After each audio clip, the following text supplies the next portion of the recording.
He spoilt my first joke then. I was going to talk and I was going to say, I know what you're all thinking. Is she from Eilat, Naharia, Caesarea? I can't quite work out whereabouts in Israel she's from, but he told you, right? I'm from England, Great Britain.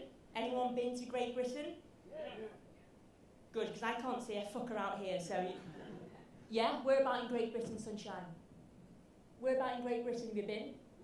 London, never heard of it. Anywhere else has been anywhere other than London? Newcastle, and you live to tell the tale? Were you gang raped in Newcastle? Where are you? I'm looking, where are you? How, are you okay? Fantastic.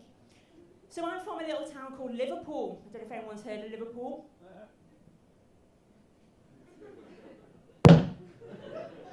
Come on, Liverpool! Yeah! I've realised I made Aliyah 2 years ago from Liverpool, so thank you. You're probably thinking, yes, Ola Khadasha, or Israelis call me stupid.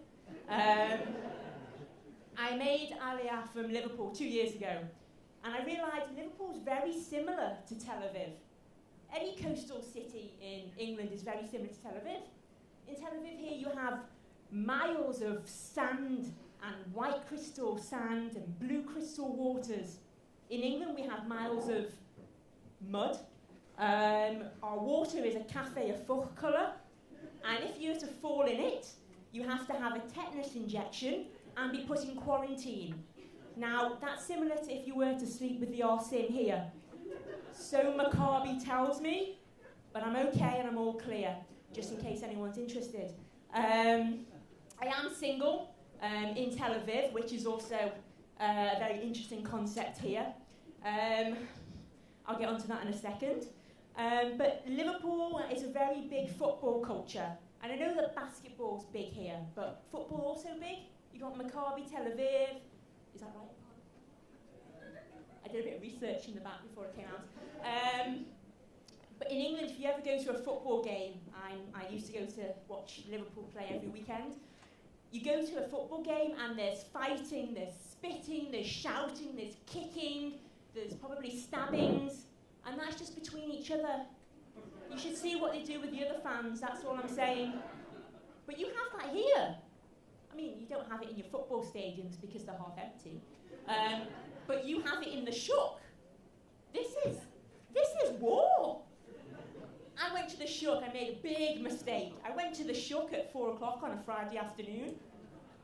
I needed armour. Literally, you've got Mordechai fighting with some Korean exchange student over the last challah. You've got some American tourists trying to haggle for a bunch of tomatoes for like 40 shekels and they think they're getting a good deal. It's crazy there. Absolutely crazy.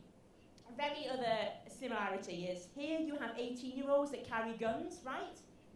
We also have 18-year-olds in England that carry guns. I mean, they're not in the army, they're called criminals, but they carry guns a lot of the time. Also knives, depends where you are. In Newcastle, no knives, no guns. They just break a bit of glass from a bottle of Nuki brown ale and they just get you in the street. That's if you're lucky. Other similarities are, it's a big drinking culture here. I mean, if this was a comedy club in England, you'd all be fucking pissed. There'd be a fight going on in the corner. Where's your pints of beer? This table's got beer, good one, but you've only got one pint glass each. In England, you can't get on the table with empty pint glasses.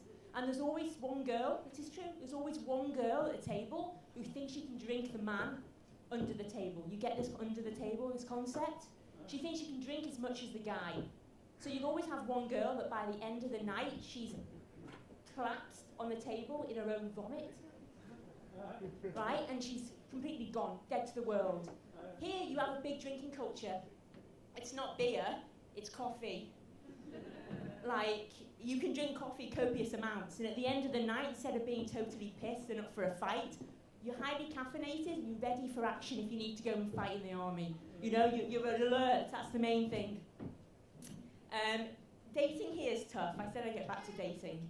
Who's dating actively? Don't be shy. Just me? Come on. Come on. No one else here is dating. Don't be shy. Really? Just thank you, love. Not at, what does that mean? You haven't got your phone switched on? What? Once 3 months. Okay. Here, dating is crazy. You've got applications for everything. You've got J-Swipe, you've got OkCupid, you've got Tinder, obviously, which is dating. But you have this new one called Badoo. I'm on it. It's a very interesting concept. Badoo will be able to locate where you are, and they'll be able to tell you where this potential person lives, where they're going to be tomorrow, where they have been, where you've met each other before. 10 years ago, that was called stalking, and it resulted in a prison sentence. Now it's called dating, and it results in getting impregnated. But the good thing about it, for that purpose, is if you do decide to have a bit of fun and have a one-night stand, and you do, unfortunately, get impregnated, you know where that fucker is going to be tomorrow. You'll just fuck him over in Tiff Town, that's what you'll do. So that's another good thing about having that application. When you have a date and you have one ready, being from a good British English family, I expect the guy to message me before the date. Now, maybe I'm teaching some of you Israeli people some British ways, or maybe you can teach me Israeli ways, because maybe I'm not getting it. By 10 o'clock, if the guy hasn't messaged me, I'm in my pyjamas and I'm about to go to bed. This is like afternoon for you fuckers. This is like, if you've got a text by 10, it's okay, because you're still having dinner with your family. I'm like, ready for bed. I get this message, Shalom, Hamuda, I will meet you at 11:30? I'm in bloody bed!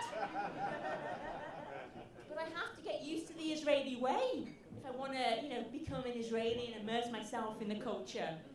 But it's hard. Like in England, a one-night stand consists of a guy and a girl being totally off their fucking heads, drunk, turning up to about 2:30 in the morning, and you just pick whoever's left in the bar. They have this here. Is it just called being an aroma? You have it here. So you pick a girl or a guy at 2:30 in the morning, and that's who you go home with. You have your fun. An English guy having a one-night stand will call the girl to make sure she got home okay. He'll call her in the morning to make sure she's had her breakfast. Here in Israel, the guy won't call you. He'll expect you to come back tomorrow. And as you're coming back tomorrow, there's another girl leaving. Apparently, that's not a one-night stand here, my Israeli friends tell me. That's a serious relationship. So that's probably where I'm going wrong also. Another funny thing I noticed is this city just speaks and oozes sex. When I first arrived here 2 years ago, I was getting into a lot of fights.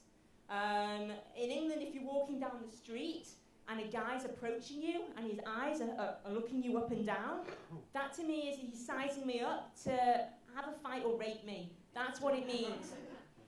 Here, it apparently means that he wants to fuck you in a good way. I never knew, so I was always, coming to work with black eyes and bruised bones and restraining orders from men. Now I know. Another big difference between Israel and England is the people. They call you Sebras, is that right? Sebras? Sebras? So Sabras? Sabras. You know what I mean, right? It's the cactus fruit that's sharp on the outside, unapproachable, sharp, and inside just soft and mushy. Well, I see Israeli men like strawberries. They're pretty to look at, they're sensual, they're sweet, they're attractive, but if you have too many, you come out in a rash. And girls, this cream from Superfarm doesn't work. I've tried it.